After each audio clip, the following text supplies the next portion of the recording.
Students, I hope you all are good and fine. Today we will start a new chapter, chapter 2 Materials. We see many things around us. Some are living and some are non-living things. तो हम अपने चारों तरफ क्या देखते हैं? बहुत सारी चीज़ें देखते हैं ना, कुछ लिविंग होती हैं और कुछ नॉन लिविंग थिंग्स होती हैं। लिविंग मतलब लिविंग थिंग्स कौन सी होती हैं? जिनमें जो ब्रीथ कर सकती हैं, जो सांस ले सकती हैं। और नॉन लिविंग थिंग्स कौन सी होती हैं? जो ब्रीथ नहीं करती हैं, जो सांस नहीं ले सकती हैं। Ball, doll, pen, pencil, chair and house are examples of non living things. तो ये किन के एग्जाम्पल हैं? नॉन लिविंग थिंग्स के, क्योंकि ये ब्रीथ नहीं करती हैं और ना ये ग्रो करती हैं। So ball, doll, pen, pencil, chair and house are examples of non living things. Now we will talk about natural and man-made things. अब हम बात करेंगे नेचुरल थिंग्स की और मैन मेड थिंग्स की। नेचुरल थिंग्स कौन सी? जो हमें नेचर से मिलती हैं, और मैन मेड थिंग्स जो हम लोग ह्यूमन बींग्स बनाते हैं। Our world is made up of living and non-living things. The things which we get from nature are called natural things and they are not made by men. हमारा जो world है वो living और non living things से बना हुआ है। जो चीज़ें हमें नेचर से मिलती हैं उसे हम कहते हैं नेचुरल थिंग्स, क्योंकि वो मैन नहीं बनाते हैं, ह्यूमन बींग्स नहीं बनाते हैं। नाउ वी विल, जैसे आप पिक्चर में देखिए, ट्रीज, फ्लावर्स, सन, माउंटेन्स, क्लाउड्स, रिवर, ये सब हमें किससे मिला है? नेचर से मिला है ना। तो ये कौन सी थिंग्स हैं? Natural things. और सेकंड पिक्चर में देखिए, सोफ़ा, चेयर, टेबल, टीवी, ये सब किसने बनाया है? मैन ने बनाया है। तो ये क्या है? ये मैन मेड थिंग्स हैं। Now we will talk about natural materials. अब हम बात करेंगे नेचुरल मटेरियल्स की।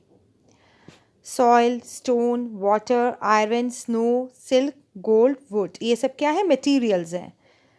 और ये कौन से मटेरियल्स हैं? नेचुरल मटेरियल्स, क्योंकि ये सब हमें किससे मिले हैं? नेचर से। Sometimes these materials are obtained from living things. Silk, wool, leather, wood, honey and butter are obtained from living things. कुछ चीज़ें, कुछ मटेरियल्स हमें किससे मिलती हैं? लिविंग थिंग्स से। जैसे silk, wool, leather, would, Honey और बटर, ये सब हमें क्या किससे मिलती हैं? ये कौन से मटेरियल्स हमें किससे मिलते हैं? लिविंग थिंग्स से। जैसे हनी हमें हनी बी से मिलता है, वूल हमें शीप से मिलती है और बटर हमें काओ या बफेलो से मिलता है। जब मिल्क मिलता है तो हम उसको किस में कन्वर्ट कर देते हैं? बटर में।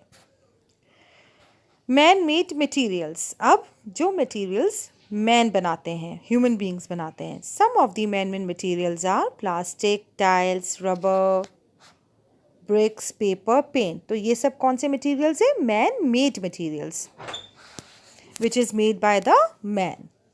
We should try to use the natural materials and the man-made materials which are made of some natural things.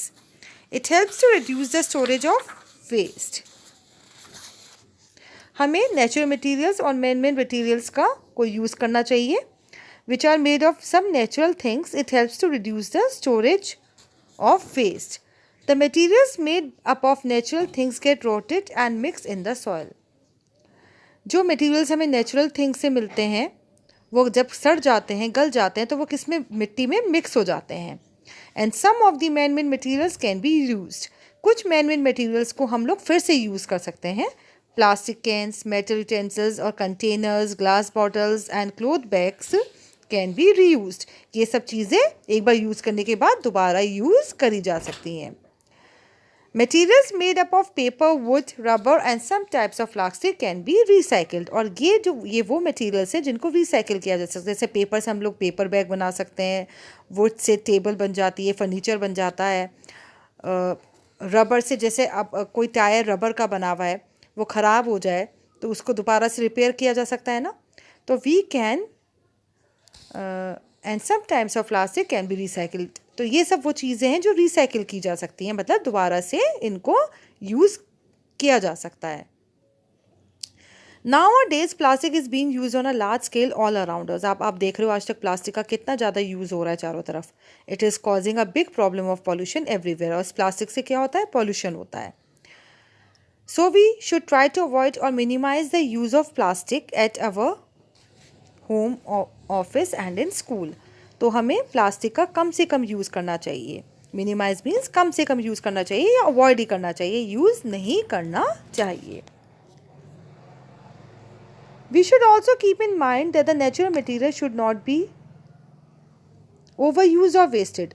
हमें एक चीज़ का और ध्यान रखना है, जो नेचुरल मटेरियल्स है उनको ज़्यादा ओवर यूज़ नहीं करना है और वेस्ट भी नहीं करना है. आपको पता है ना कितनी मुश्किल से नेचर से हमें ये सब चीज़ें मिलती हैं, तो हम उसको वेस्ट नहीं करना चाहिए. Paper and wood are obtain from some types of plants and trees. आपको पहले से ही पता है कि पेपर और वुड हमें ट्रीज और प्लांट से मिलते हैं, तो हमें इन चीज़ों को बहुत ही ध्यान से यूज़ करना चाहिए, वेस्ट नहीं करना चाहिए.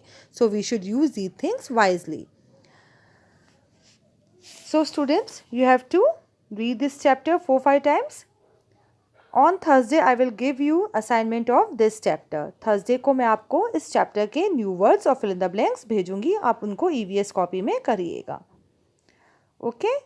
तो bye students.